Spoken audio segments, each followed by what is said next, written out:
"A rich lady is here to see you," Maeve said with a mischievous grin. She had closed Frank's office door behind her when she came in, so she could make this announcement in private.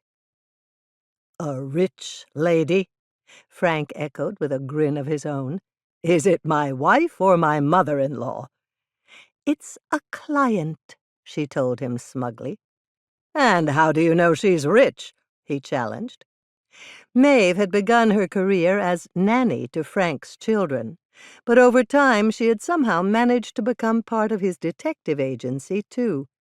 Sometimes her detection skills astonished him, although he made sure not to let on. She sighed in dismay at his question, which she must think demonstrated his lack of faith in her abilities. "Her clothes. She's new money, though." Frank bit back another smile. "And how do you know that?" Maeve's nose wrinkled as she considered. "She's not comfortable." "What does that mean?" "You know, the way Mrs. Decker is. No matter what happens, she's always so calm and sure of herself." "Ah, yes, the confidence that comes from being born with money and knowing you never had to worry about a thing. His mother-in-law had it in spades, and so did his wife, Sarah. It had been bred into them for generations.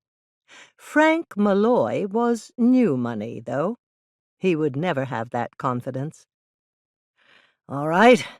Who is she, and what does she want from us?"